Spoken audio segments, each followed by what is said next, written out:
Welcome to sleepless ancient Odyssey. The day is done. It is time now to let the noise of your world fade into silence. Find your most comfortable position, and for the next few moments, simply relax. Tonight's Odyssey is about to begin. Tonight, our journey takes us to the windswept mountains of 15th century Wallachia, to the stone towers of Poenari Castle, where a prince known as Vlad Țepeș ruled with methods so terrifying they would echo through centuries. We will witness what it meant to fall into his hands. We will walk the cold corridors where prisoners awaited their fate. And we will seek to understand the man who became legend, the historical figure behind the vampire myth. This is not merely history. This is a descent into the shadows of medieval Europe, where justice and terror wore the same face.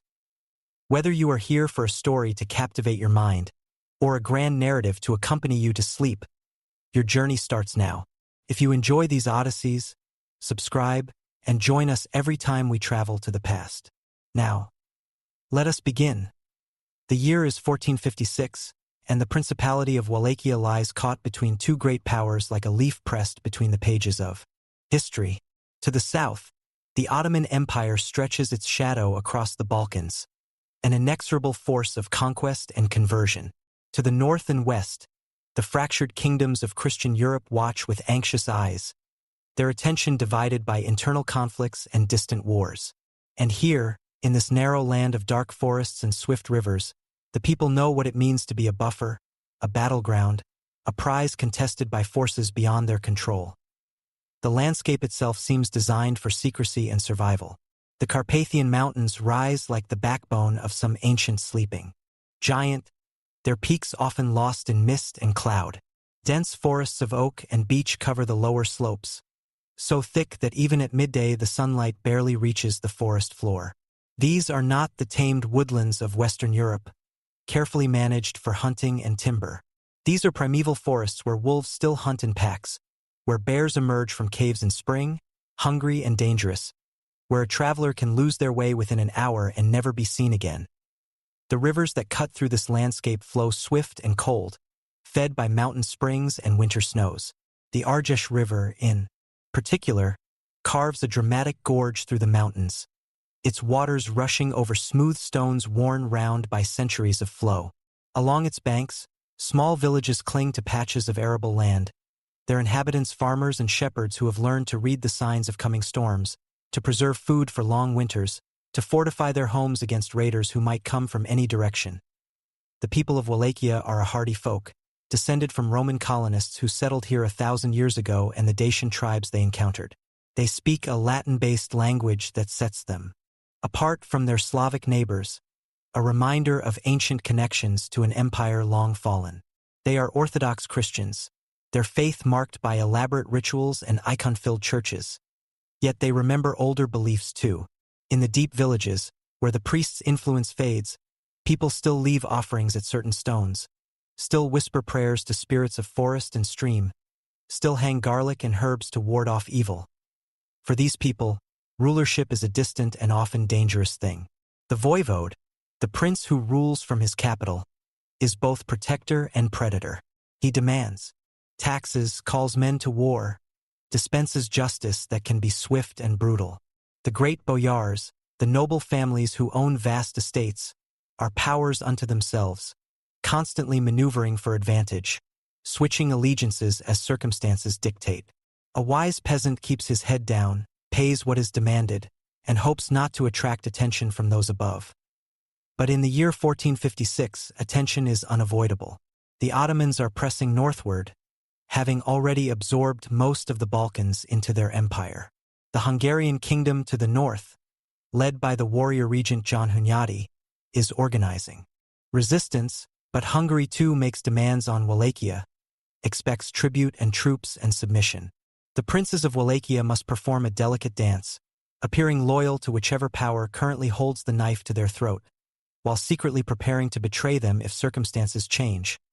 Into this precarious situation steps Vlad, son of Vlad Dracula, returning to claim his father's throne.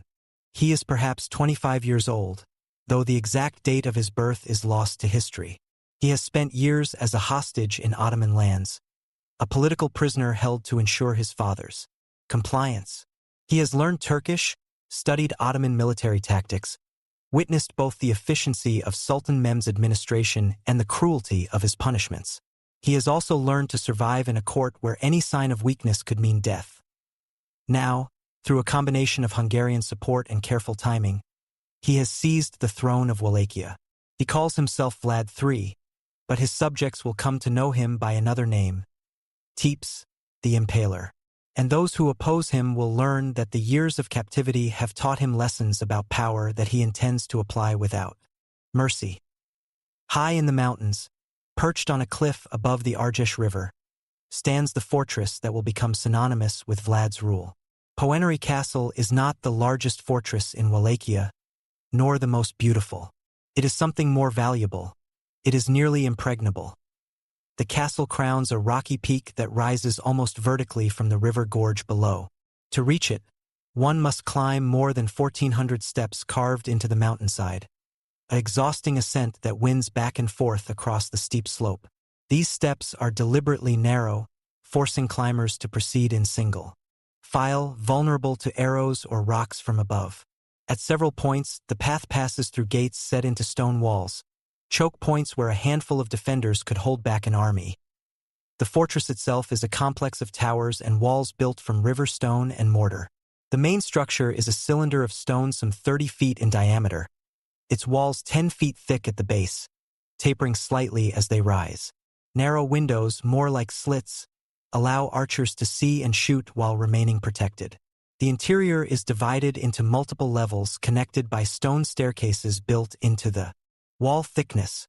Each level serves a specific purpose: storage for weapons and food, quarters for the garrison, chambers for the prince and his advisors, and deep in the foundations, the spaces where prisoners are kept. The construction of this fortress is itself a tale of cruelty that has become legend. When Vlad first came to power, Poenari was in ruins, damaged by years of neglect and conflict. Rather than hire laborers, Vlad had rounded up members of the boyar families who had opposed him, along with their households. On Easter Sunday, as these nobles gathered for a feast in the capital, soldiers burst in and arrested them. The young and fit were marched to Poenari and forced to rebuild the fortress stone by stone.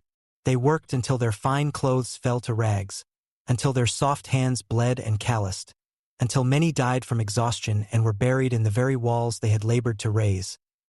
This was not mere pragmatism but calculated symbolism. Vlad was sending a message to the nobility of Wallachia. Your privileges mean nothing, your ancient bloodlines afford no protection. Your power exists only insofar as I permit it. The boyars had grown accustomed to making and breaking princes, treating the throne as something they controlled through their collective influence. Vlad was demonstrating that this arrangement had ended. The dungeon of Poenari is carved partially into the living rock of the mountain itself. There are several cells, each barely large enough for a man to lie down, with no windows and only a small opening in the heavy wooden door for passing in food and water. The stone walls weep with moisture, and in winter, ice forms in crystalline patterns on the surfaces. The cold is not merely uncomfortable but dangerous, sapping strength and will, making even the hardiest prisoner eventually grow weak and compliant. But Poenari is more than a prison. It is also Vlad's refuge, the place where he retreats when enemies close in, where he stores his treasury and keeps his most important documents. The castle is connected by a secret passage, or so the legends say, to a cavern system that runs through the mountain, allowing escape even if the fortress is besieged. Whether this passage truly exists is a matter of debate among historians, but the belief in its existence adds to the fortress's mystique, the sense that Vlad always has an escape, always has options, can never be truly cornered. From the highest tower of Poenari, the view extends for miles in every direction. To the south, one can see the rolling foothills descending toward the Danube and Ottoman territory beyond. To the north, the mountains rise in successive ridges, marching toward Transylvania and the Hungarian lands. On a clear day, smoke from village fires marks human habitation in the valleys, tiny signs of life in a vast and often hostile landscape. From this vantage, a prince can watch for approaching armies, can see messengers days before they arrive, can survey his domain with the eyes of a hawk watching for prey.It is here, in this area of stone and strategy, that Vlad conducts the business of rule.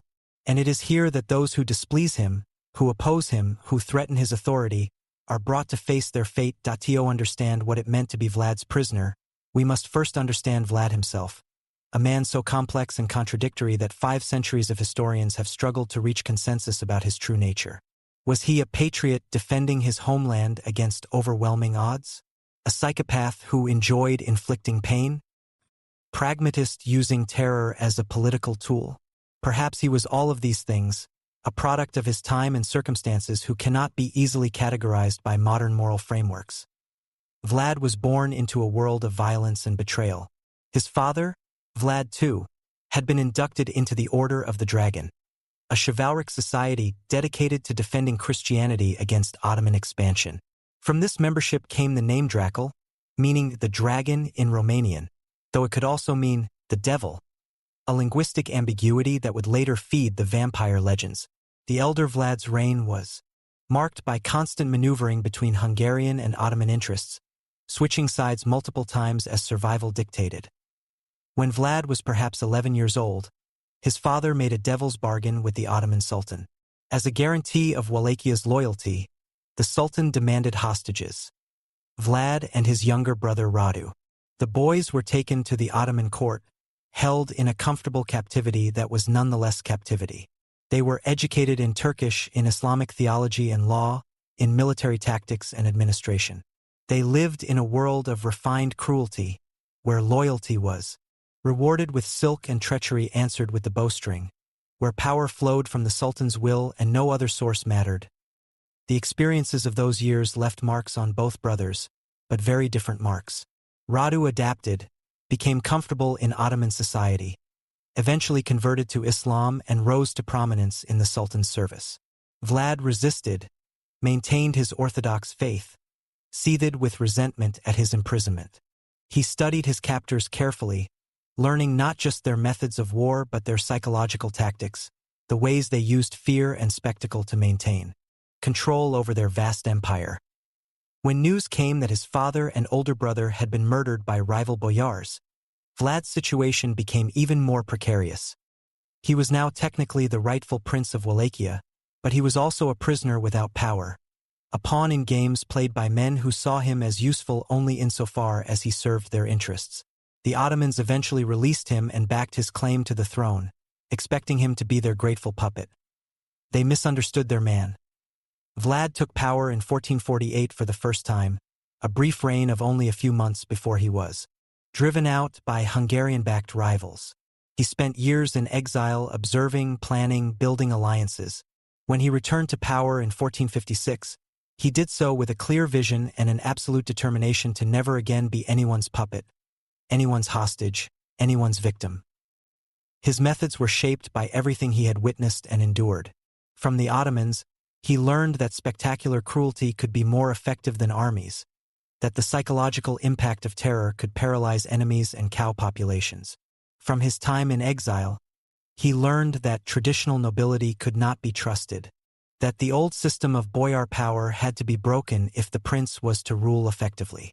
From his own experiences of helplessness, he learned the value of keeping others in that same state, of ensuring that those around him lived in constant awareness of his power over them, that he was, by all accounts, intelligent and well-educated, fluent in several languages, conversant with military strategy and statecraft.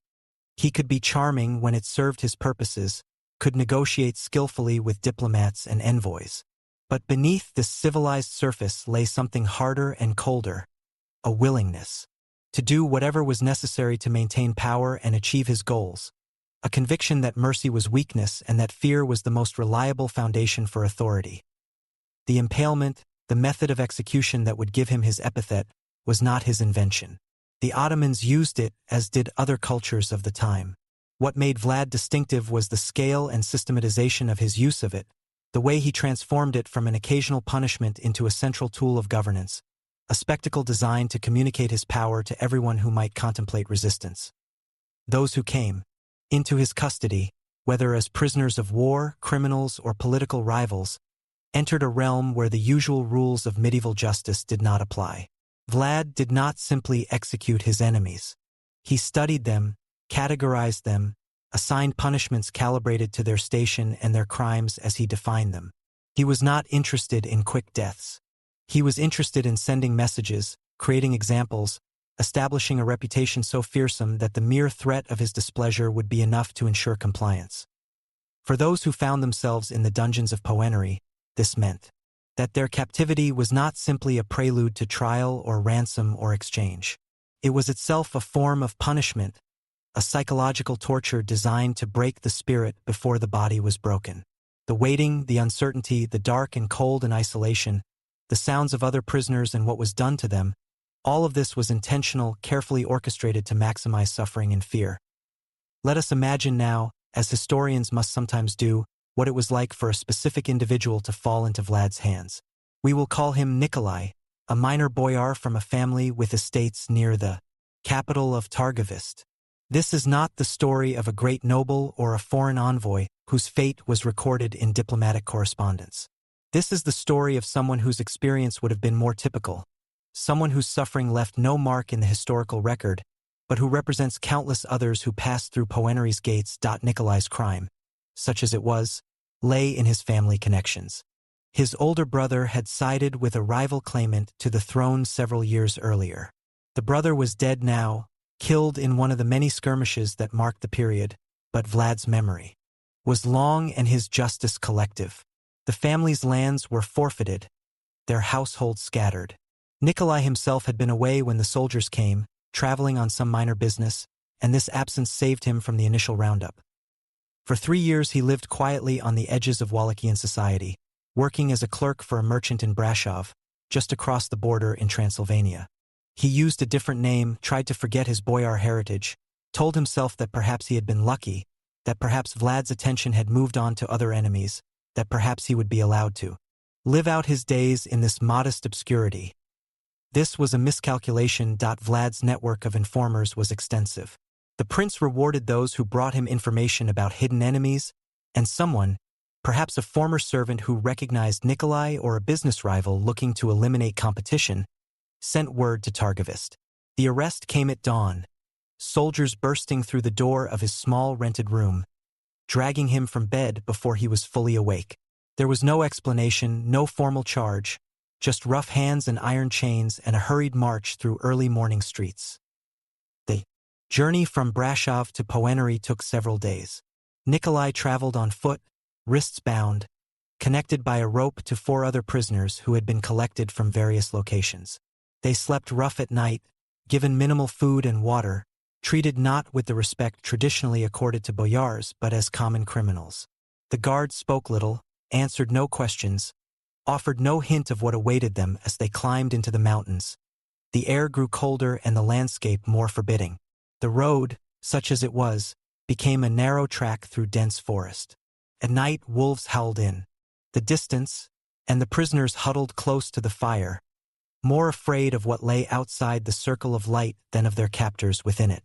The guards seemed unconcerned, veterans of these journeys, men who had perhaps made this trip dozens of times with similar cargo of the doomed. On the 4th day, they reached the base of the cliff on which Poenari stood. Nicolae looked up at the fortress and felt his stomach clench with dread. The castle seemed to grow directly from the living rock, its walls blending with the mountain stone, its towers reaching into low-hanging clouds. The 1,400 steps stretched up the cliff face like a ladder to perdition. The climb was brutal. Nicolae was not a young man anymore, perhaps 40 years old, and 3 years of sedentary clerical work had left him soft. His legs burned, his lungs heaved, his heart hammered in his chest. The guards showed no mercy, prodding with spear butts when anyone slowed, indifferent to the gasping and stumbling. One of the other prisoners, an older man, collapsed halfway up and could not be roused.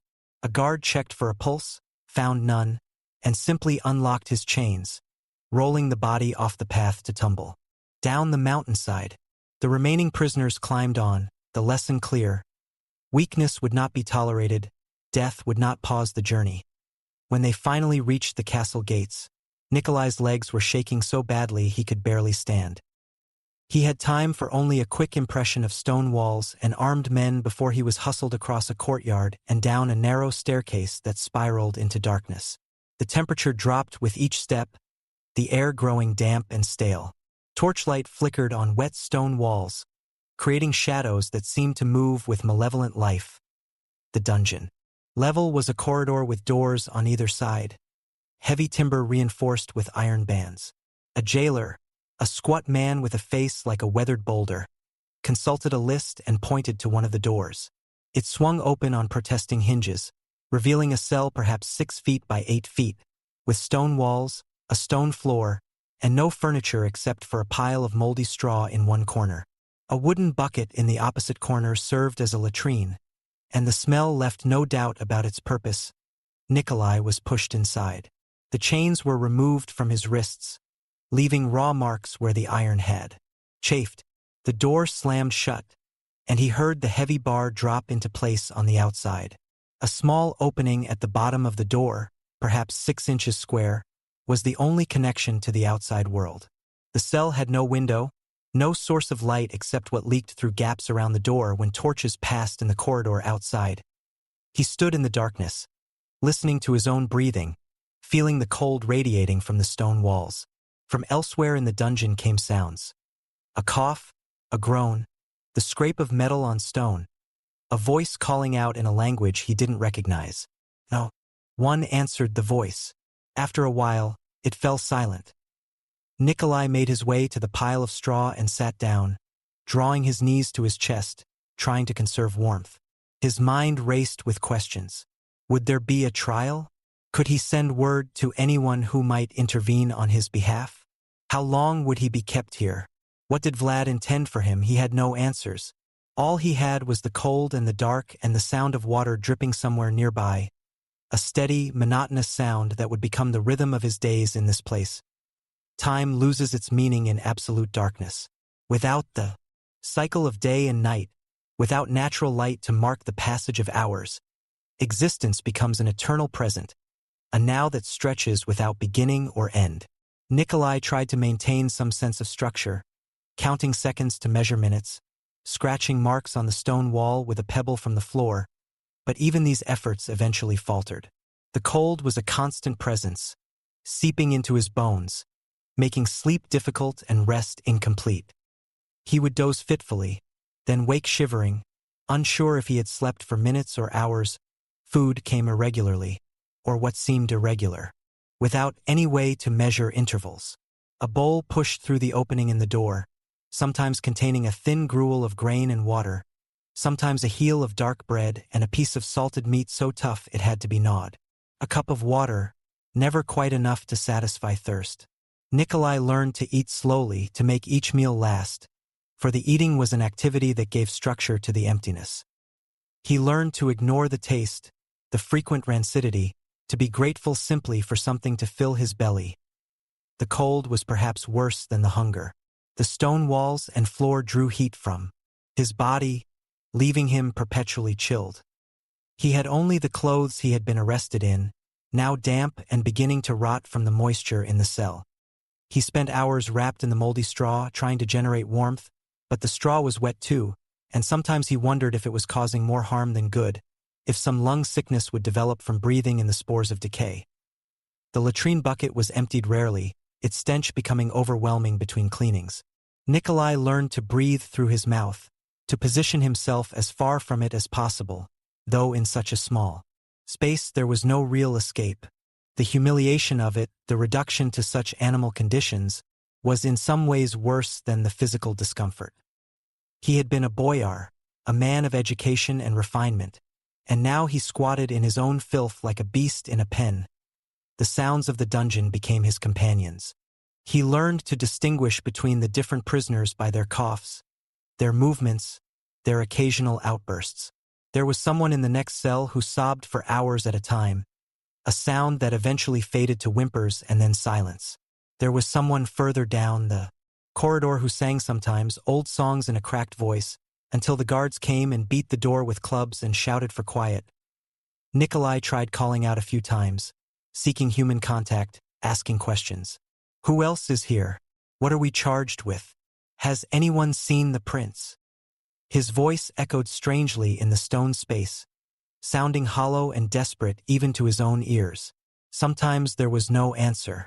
Sometimes a voice would respond, but in Hungarian or Turkish or a dialect of Romanian he could barely understand. Once, someone answered in clear Romanian, explaining that they had been here for 3 months, or maybe it was 6, that no one saw the prince, that sometimes prisoners were taken away and never came back, that it was better to be silent and preserve strength. The advice was sound, but silence brought its own torments. In the absence of external stimuli, the mind turns inward, and not always to pleasant places. Nicolae found himself reliving moments from his past with painful clarity. Arguments with his dead brother that now seemed petty and foolish, opportunities missed, words left unspoken to his wife before their marriage collapsed under the weight of his family's fall. He thought about his father, who had taught him to ride and hunt and manage an estate, who had believed in the old order of things where boyar families had rights and privileges that even princes had to respect. How naive that seemed now, how quaint. In this world where a prince could seize anyone without charge and cast them into darkness, he began to have conversations with people who weren't there, elaborating defenses of his actions, explanations of his innocence, pleas for mercy. He would catch himself mid-sentence and fall silent, wondering if he was going mad. The distinction between waking and dreaming became blurred. Sometimes he would be certain he was back in his small room in Brasov, that the arrest had been a nightmare, and then he would reach out and touch the cold stone wall and be cruelly reminded of reality. The rats were constant companions. He heard them scuttling in the darkness, felt them occasionally run across his feet or investigate his sleeping form. They were bold here, accustomed to human presence, competing for any crumbs of food that fell.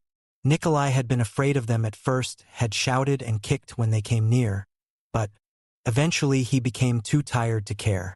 They were living things, fellow inhabitants of this underworld, and in a strange way their presence was almost comforting, proof that life could exist even in this buried stone hell. Lice established themselves in his clothing and hair, creating constant itching that he could not adequately scratch. His beard grew long and tangled. His fingernails became cracked and dirty. His body developed sores from the damp and the lack of movement. He who had once bathed regularly and worn clean linen was becoming something feral, something barely recognizable as the man who had been arrested. And through it all, there was the question that gnawed at him more persistently than any rat. What did Vlad want? Why was he being kept alive? If the prince intended to execute him, why the delay? Was this waiting itself the punishment, this reduction to nothing, this stripping away of dignity and humanity? Or was Vlad simply too busy with affairs of state to concern himself with minor prisoners, leaving them to rot until some day when their cases might be reviewed? Nicolae began to hope for execution, to see it as a release rather than a punishment. At least, death would end the uncertainty, would bring conclusion to this suspended state. In his darkest moments, he considered taking his own life, but the means were lacking and some stubborn part of him refused to give Vlad even that satisfaction. When the door finally opened, flooding the cell with torchlight that stabbed into Nicolae's dilated pupils like knives, he was not sure how long he had been imprisoned. Weeks, certainly, perhaps months. His sense of time had completely dissolved. Two guards entered, both wearing leather jerkins and carrying clubs. They hauled Nicolae to his feet, and his legs nearly gave way, muscles weakened from disuse and malnutrition. They half carried, half dragged him into the corridor, up the spiral stairs, out into a courtyard where sunlight so bright he had to close his eyes against it. The fresh air was almost painful after the dungeon's staleness, clean and cold and carrying scents of wood smoke and horses and growing things that seemed impossibly vivid after sensory deprivation. He was given no time to acclimate. The guards marched him across the courtyard and into the main tower, up more stairs, along corridors, until they reached a heavy wooden door. One guard knocked, a voice inside called out, and they entered. The room was neither large nor particularly ornate, but compared to the dungeon it seemed palatial. Tapestries hung on the stone walls, depicting hunting scenes and battles. A fire burned in a large hearth, throwing waves of heat that Nicolae felt like a physical caress. Windows looked out over the mountains, offering views of forested slopes and distant peaks. A table dominated the center of the room, covered with maps and documents, and behind this table sat Vlad Țepeș. The prince was younger than Nicolae had expected, perhaps still in his 20s, with a lean face and dark eyes that seemed to assess and dismiss in the same glance. He wore a simple tunic of good wool, with no particular marks of rank except for a gold chain around his neck. His hands, resting on the table, were those of a swordsman, strong and scarred. He was reading a document when Nicolae was brought in, and he finished reading it before looking up, a small gesture of power that made clear who controlled this encounter. Nicolae of the house of. Vlad consulted another document. A family that no longer exists. Do you know why you are here? Nicolae's voice, unused for so long, came out as a croak. He cleared his throat and tried again. No, my lord. I have done nothing against you. Your brother fought with Vladislav against me. Your family supported usurpers and traitors. My brother is dead, my lord. I had no part in his choices. I have lived quietly in Brasov, working as a clerk, troubling no one. Vlad leaned back in his chair, fingers steepled under his chin. You lived under a false name. That is not the behavior of an innocent man. I lived under another name because I feared being punished for my brother's crimes, which I did not share. Fear of punishment suggests consciousness of guilt. The logic was circular, inescapable. Nicolae stood swaying slightly, weak and dirty and utterly at this man's mercy. He tried another approach. My lord, I am willing to swear loyalty to you. I will serve in any capacity you require. My education, my skills, are yours if you will show mercy. Vlad studied him for a long moment, and Nicolae could not read what passed behind those dark eyes. Calculation, certainly. Some hint of amusement, perhaps. Or perhaps he was imagining it, projecting onto this inscrutable face some emotion that would give him hope. I am told, Vlad said finally, that you kept detailed accounts for your merchant employer, that you have a facility with numbers and records. Yes, my lord. I maintained his books, managed his correspondence, negotiated contracts on his behalf. And you did this for 3 years without your employer discovering your true identity. He knew I was from Wallachia, but not my family name or station. I simply worked and kept my past private. Vlad nodded slowly, seeming to reach some internal decision. I have a proposition for you, Nicolae. You may accept it or refuse it, but understand that refusal means returning to your cell permanently. Nicolae's heart lurched with hope and terror intermingled. I am listening, my lord. I am reorganizing the administration of tax collection and court records. I need men who can read and write, who understand accounts, who will serve me loyally. You have the skills but not the loyalty. The dungeon has weakened your body. What I need to know is whether it has clarified your mind. Will you serve me absolutely, without reservation, without any secret loyalty to the old boyar order that your family represented? There was only one possible answer, and Nicolae gave it without hesitation. Yes, my lord, absolutely and without reservation. Then you will be given quarters, food, and clothing. You will work in the chancery, managing records as directed. You will be watched constantly. Any hint of disloyalty, any contact with my enemies, and you will return to the dungeon, but not to emerge again. Do you understand? Yes, my lord. Thank you, my lord. Vlad made a dismissive gesture. Do not thank me. I am not being merciful. I am being practical. A skilled administrator is more useful than a corpse. Prove your value, and you will continue to be useful. Fail to do so, and you will be disposed of. The guards escorted Nicolae out, this time to a different part of the castle, to a small room with an actual bed, a table, a basin of water. He was given soap and a razor, clean clothing, a meal of bread and meat and cheese that seemed impossibly rich after dungeon rations. He ate slowly, fighting the urge to gorge, knowing his shrunken stomach could not handle too much too quickly. As he washed and changed, Nicolae reflected on what had just happened. He had been given a reprieve, a chance at life, but at a price. He would serve Vlad, the man who had imprisoned him, who had killed his family, who ruled through terror. He would become part of the apparatus of that terror, recording the sentences, tracking the executions, managing the administrative machinery of oppression.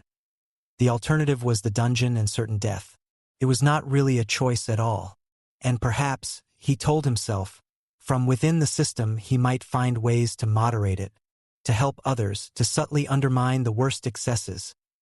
This was a lie he told himself to make collaboration bearable, and he knew it even as he formulated the thought. But it was a necessary lie, the kind of rationalization that allows people to survive morally impossible situations that he had become what the dungeon was designed to create. Broken, compliant, willing to serve power without question in exchange for survival.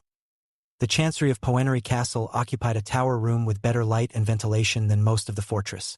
Nicolae found himself working alongside 3 other clerks. All men with similar stories of compromise and survival, all careful never to discuss their pasts or question their present circumstances. The work was meticulous and endless. Recording tax revenues, tracking military supplies, maintaining registers of the boyar families and their properties, documenting the fates of prisoners and condemned criminals. It was this last duty that proved most difficult. Nicolae was assigned to maintain what was euphemistically called the punishment register, a ledger that recorded who had been arrested, their crimes, and their sentences. The entries were terse and bureaucratic. Ionescu the merchant, charged with theft and deception in weights, condemned to impalement, sentence carried out 3rd day of June. Mihai of Brashov, charged with spreading rumors harmful to the prince's dignity, tongue removed, released with warning. Behind each entry was a human story, a life destroyed or ended. Nicolae tried not to imagine the details, tried to treat each line as mere information, but sometimes despite himself he would picture the moment of sentence, the moment of execution, and he would have to pause, pen hovering over parchment, willing his hand to steadiness. The scale of it was numbing. In a single month, he recorded more than 200 punishments of various kinds. Some were relatively minor. Fines, public humiliations, brief imprisonments. But many were brutal. Impalement, burning, mutilation, beheading. Vlad's justice fell on nobles and commoners alike, on Wallachians and foreigners, on those whose crimes seemed genuine and those whose only offense was being in the wrong place at the wrong time. Nicolae observed certain patterns in the violence. Thieves were punished according to the value of what they stole, with a sliding scale of severity that reached impalement for major theft.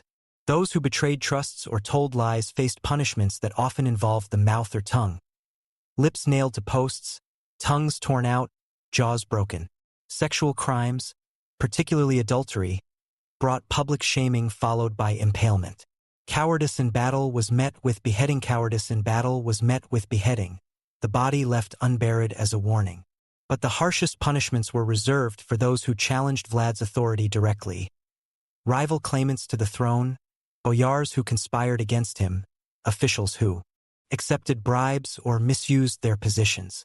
These men, and sometimes their families, faced deaths designed to be as prolonged and public as possible.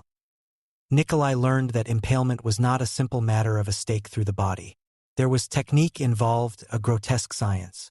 The stakes were carefully prepared, smoothed and oiled, their points blunted to push organs aside rather than piercing vital structures immediately. The victims were positioned with terrible precision, the stake entering the body in such a way that death might take hours or even days to arrive. The stakeholders, as they were called, were specialists, men who took grim pride in their ability to maximize suffering without hastening death. Once, Nicolae was required to attend an execution, to verify identities and record the event officially. A minor boyar and his 2 adult sons had been caught attempting to flee to Hungarian territory with treasure they had hidden from tax collectors. Vlad had decreed they would be impaled in descending order of height. Father and sons arranged in a row before the castle gates where approaching travelers would see them from miles away. Nicolae stood with his tablet and ink, trying to focus on the clerical task, trying not to see what was happening 20 paces in front of him. But the sounds were inescapable. The screams, the terrible wet sounds of flesh yielding to wood, the prayers and curses and pleas for mercy that went unheeded. The father died first, mercifully quickly, perhaps some internal injury hastening his end. The sons took longer. One remained conscious for hours, his screams eventually fading to moans. his body convulsing on the stake as the sun crossed the sky. Vlad himself came to observe, standing with arms crossed, his expression neutral. He did not seem to take pleasure in the suffering, but neither did he show any sign of discomfort or doubt. He was simply watching, ensuring his orders were carried out, using the spectacle to reinforce his message to anyone who might witness it. When it was over, when all three men had finally fallen silent, Vlad turned to Nicolae and the other officials present.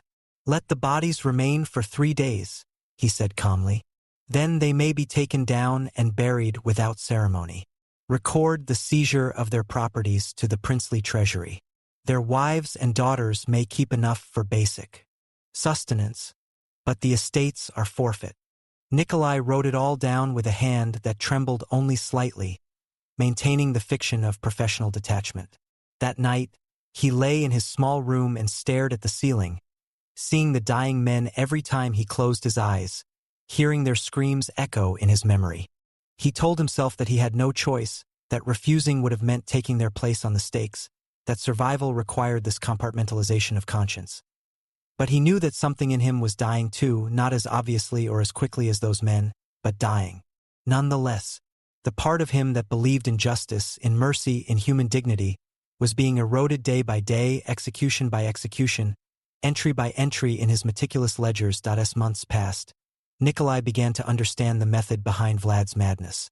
It was not random violence or sadistic pleasure driving the terror. It was policy, carefully calculated and ruthlessly implemented. Vlad had inherited a principality where power was fragmented among competing boyar families, where previous princes had been weak and subject to manipulation, where loyalty could be bought and sold and reversed, according to circumstance. He was determined to centralize authority, to break the old aristocracy's power, to create a state where the prince's word was absolute law. Terror was his tool for achieving this transformation. By making examples of those who stepped out of line, by ensuring that punishments were public and horrific, by demonstrating that neither noble blood nor foreign protection could save someone who displeased him, Vlad was rewriting the social contract. The message was clear. Absolute obedience would be rewarded with protection and opportunity.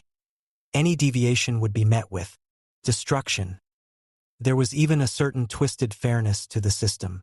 Vlad applied his harsh justice across class lines in ways previous princes had not.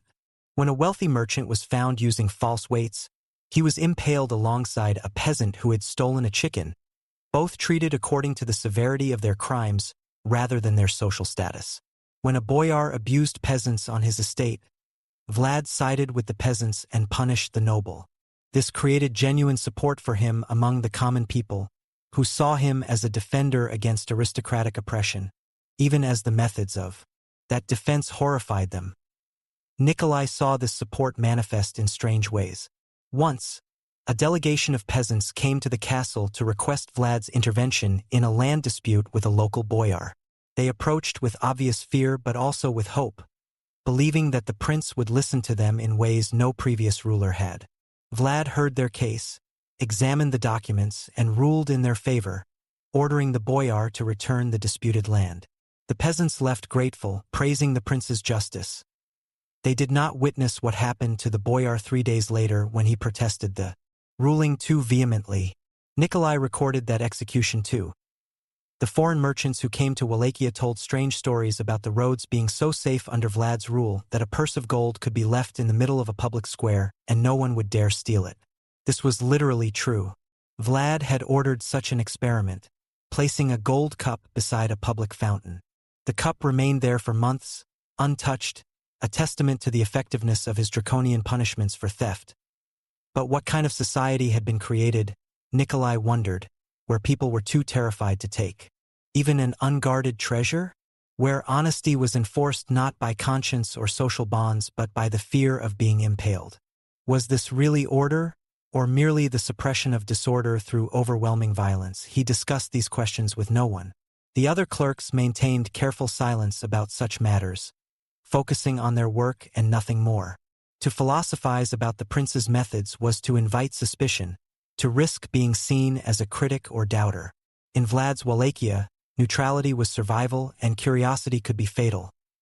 Nicolae learned to recognize the signs of those who had been in the dungeon. There was a particular way they moved, carefully and slowly, as if expecting blows. A quality to their eyes, a haunted watchfulness, a tendency to flinch at sudden sounds. He saw these traits in himself when he caught glimpses of his reflection in polished metal or still water. The dungeon left marks that never fully healed. In the spring of 1462, events outside the castle walls intruded on the administrative routine. Sultan Mehmed II, the conqueror of Constantinople, had grown tired of Vlad's refusal to pay tribute, his raids across the Danube into Ottoman territory, his execution of Ottoman envoys who had allegedly refused to remove their turbans in his presence. The Sultan assembled a massive army, perhaps 60,000 men, and marched north into Wallachia with the intention of replacing Vlad with his more compliant brother Radu.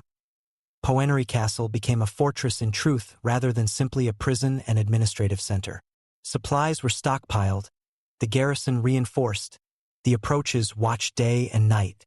Nicolae and the other clerks found their duties expanding to include inventory management, rationing calculations, and the drafting of messages to potential allies. Vlad's response to the invasion was characteristically brutal. Unable to face the Ottoman army in open battle, he pursued a scorched earth strategy. Wells were poisoned, crops burned, villages evacuated. The Ottomans would find no food, no shelter, no safe water as they advanced. And in the darkness, Wallachian raiders struck at their camps, using their knowledge of the terrain to harass and disappear, to kill sentries and poison supplies, to create an atmosphere of constant threat. The culmination came when Mehmed's army approached Targovist and found the capital city abandoned. Outside the walls, they encountered what would become known as the Forest of the Impaled. 20,000 stakes, arranged in rows that stretched for miles, each bearing the body of an Ottoman soldier or Wallachian collaborator. Some had been dead for weeks, reduced to bones and rags. Others were fresh, their agony recently concluded. The sight and smell were overwhelming, a message written in corpses that even the conqueror of Constantinople found shocking. Nicolae heard about this from messengers who brought news to Poenari. He tried to imagine the scale of it. 20,000 bodies, the organization required, the cold calculation. How many stakeholders would be needed for such a project? How long would it take? Who kept the records of which bodies were placed where? He realized with a sick feeling that he had contributed to this. The registers he maintained, the lists of captured Ottoman soldiers, had been used to organize this mass execution. His careful clerking had enabled atrocity on a scale that transcended individual cruelty and became something else entirely, something that approached the mechanized horror of later centuries, though neither Nicolae nor anyone else had the conceptual framework to understand this yet.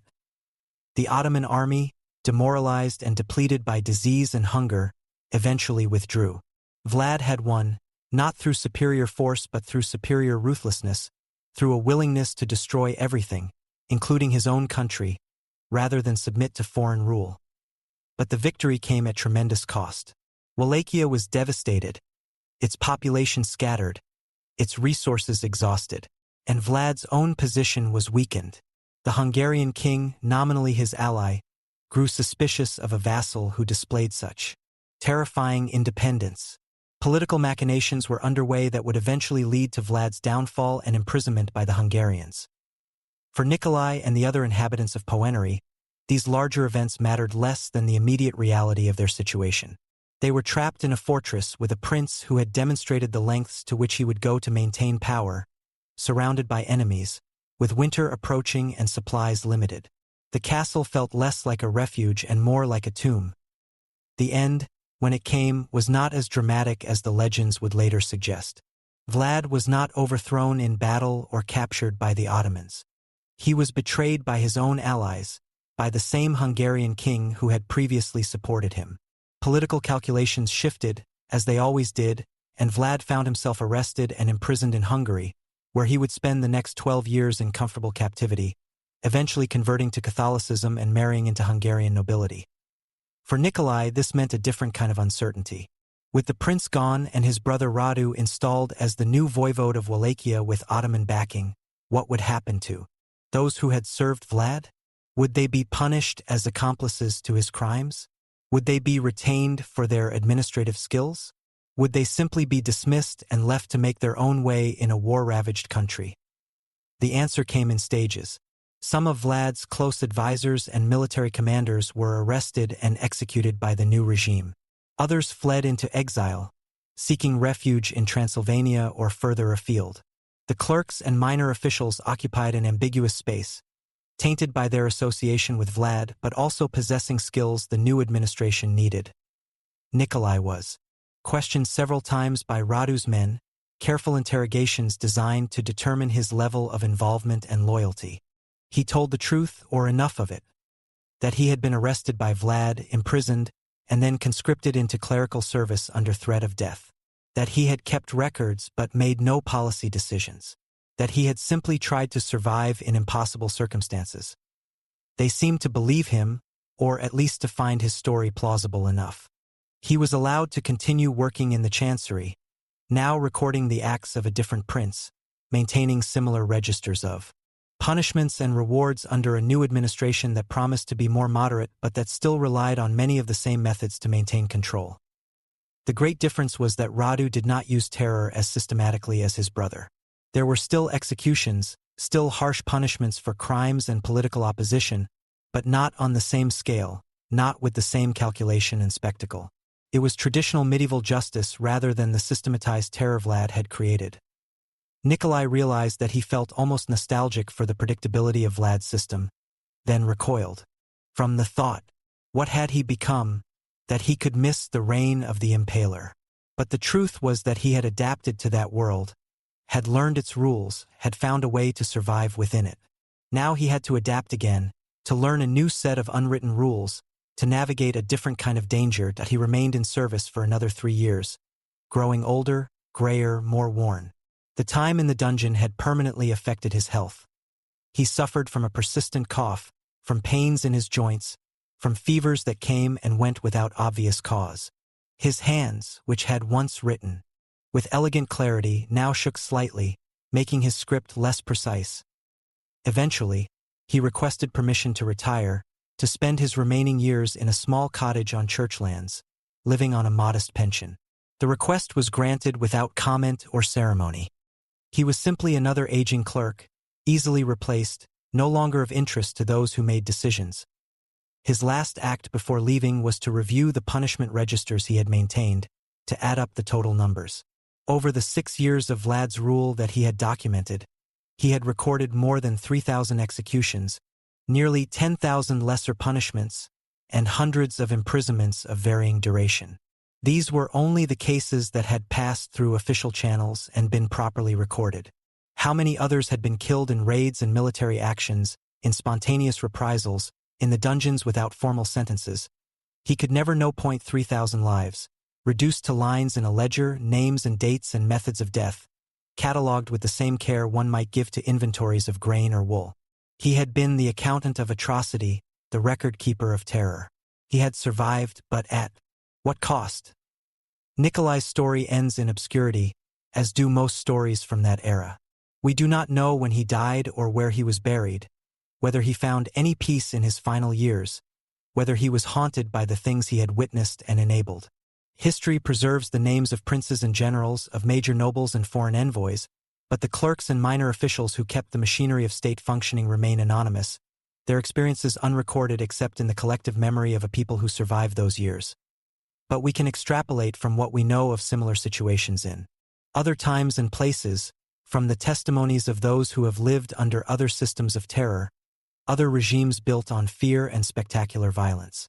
We can understand something of what it meant to be caught in Vlad's world, to have your choices reduced to complicity or death, to watch your own humanity erode day by day as you accommodated to the unthinkable.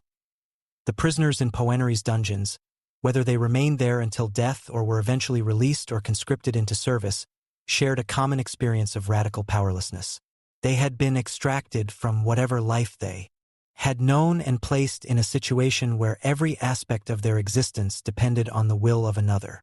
They could not determine when they would eat or sleep, whether they would be warm or cold, whether they would live or die. This total dependency is itself a form of torture, even without any specific acts of physical violence. The psychological impact of such imprisonment is profound and lasting. Modern studies of prisoners of war and political detainees have documented the ways captivity changes people. The hypervigilance, the difficulty trusting others, the tendency toward depression. And anxiety, the nightmares and flashbacks. The sense that the world is fundamentally unsafe and that disaster might strike at any moment. These symptoms would have been just as real in the 15th century, though they lacked the vocabulary to describe them. For those who survived and were released or recruited into service, there was an additional burden. The knowledge that they had been broken, that they had submitted, that they had perhaps even collaborated with their captors. This is the deepest injury, the one that affects sense of self and moral identity. To survive, they had to accept terms they would have once found unacceptable. To continue surviving, they had to rationalize those choices, to construct narratives that made their actions seem necessary or even justifiable. This is not unique to Vlad's Wallachia. It is a pattern that repeats wherever systems of terror are established, wherever people are placed in situations where normal moral reasoning becomes impossible, where all choices are bad and one must simply choose the least bad option available. The clerks who recorded the names of Jews being transported to death camps, the officials who administered Stalin's purges, the bureaucrats who organized apartheid, all faced similar dilemmas of complicity and survival, though again the scale and context differed. What makes Vlad's story particularly resonant is how it transformed over the centuries from historical reality into legend and then into myth. The man who impaled thousands became the inspiration for a fictional vampire, a supernatural creature who literally drains the life from his victims. This is perhaps appropriate in a metaphorical sense. Terror does drain life, does reduce people to less than fully human, does create a kind of living death. For those trapped within its reach, the castle of Poenari still stands, or at least its ruins do. The fortress was damaged by an avalanche in the 16th century and abandoned, left to the slow decay of weather and vegetation. Today, tourists can climb those same 1,400 steps and walk through the remaining structures, can peer into the spaces where dungeons once held prisoners, can look out from the towers at views that have changed remarkably little in 500 years. But the stones are silent about what happened within these walls. They hold no memory of the screams and suffering, the cold nights and hungry days, the terror and submission. Those experiences exist now only in fragmentary historical records, in brief mentions in chronicles and diplomatic correspondence, in the statistical aggregates of execution registers, and in the collective trauma of a people who lived through those years and whose descendants still remember the name of Vlad Țepeș with a mixture of pride and horror. The transformation of Vlad from historical figure to legendary monster began within his own lifetime. Foreign envoys who visited Wallachia returned to their courts with horrified accounts of his methods. German merchants printed pamphlets detailing his atrocities, often exaggerating for dramatic effect. These publications were among the first examples of mass media propaganda, using the new technology of printing to spread both facts and embellishments to a wide audience. Some of these accounts may have been commissioned by Vlad's enemies, particularly the Hungarian king who eventually imprisoned him and wanted to justify that action to other Christian monarchs. Others were simply responding to genuine shock at the scale of violence. Even in an era accustomed to harsh punishments and public executions, Vlad's methods stood out as exceptional. The stories took on folkloric elements quickly. Tales circulated of his impossible cruelty, that he had impaled a forest of boyars, that he had nailed the turbans of Ottoman envoys to their heads, that he had forced mothers to eat their own children, that he had boiled people alive and made others drink the water. Some of these stories were based on actual events, others were inventions, and many were exaggerations that transformed specific incidents into generalized patterns. What is notable is how these stories served different purposes for different audiences. For Wallachians, Vlad became a symbol of resistance against foreign domination, a prince who had stood up to both Ottoman and Hungarian power and defended the independence of their small nation, even if his methods were harsh. The terror he inflicted on enemies was remembered more than the terror he inflicted on his own people, or that latter terror was rationalized as necessary for the defense of the realm. For foreigners, particularly Germans and later Western Europeans, Vlad became an example of Oriental barbarism, a demonstration of why the eastern regions of Europe were dangerous and backward. This served various political and cultural purposes, reinforcing sense of Western superiority and justifying policies of exclusion and expansion. The connection to vampirism came much later, in the 19th century, when Bram Stoker was researching locations and names for his novel. He encountered references to Vlad and to the Order of the Dragon, and he liked the sound of Dracula as a name for his vampire count. Stoker's novel bore little resemblance to the historical Vlad's life, but the association between the name and the monster became permanent in popular imagination. This created a strange immortality for Vlad. 5 centuries after his death, his name is known worldwide, but most people who recognize it know nothing accurate about the man himself, only the fictional vampire who borrowed his name. The historical Vlad, in all his complexity and contradiction, is obscured by the legend. And perhaps that is fitting in a way. Vlad himself was a master of image and spectacle, of creating psychological impact through the manipulation of symbols and fears.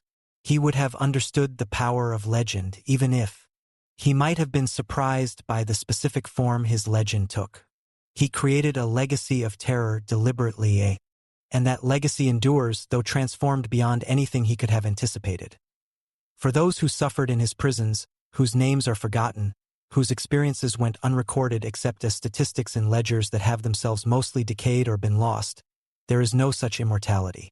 They are as anonymous as the countless others throughout history who have been caught in the machinery of state violence, whose only crime was to exist in the wrong place at the wrong time, or to be related to someone who displeased a ruler, or to possess something a regime wanted, or simply to be available when examples needed to be made. Their stories matter too, though we can only reconstruct them through inference and imagination, through extrapolation from the fragmentary evidence that survives. They matter because they represent the human cost of political systems built on fear, because they demonstrate what happens when power becomes absolute and terror becomes policy, because they remind us that behind every statistic is an individual life, a person with hopes and fears and families and dreams, reduced to an entry in a register or a body on a stake. Our journey through Vlad Wallachia comes to an end. We are left with difficult questions that have no easy answers. How do we evaluate a figure like Vlad Țepeș? Was he a defender of his people who used harsh methods in desperate circumstances? A monster who enjoyed inflicting pain?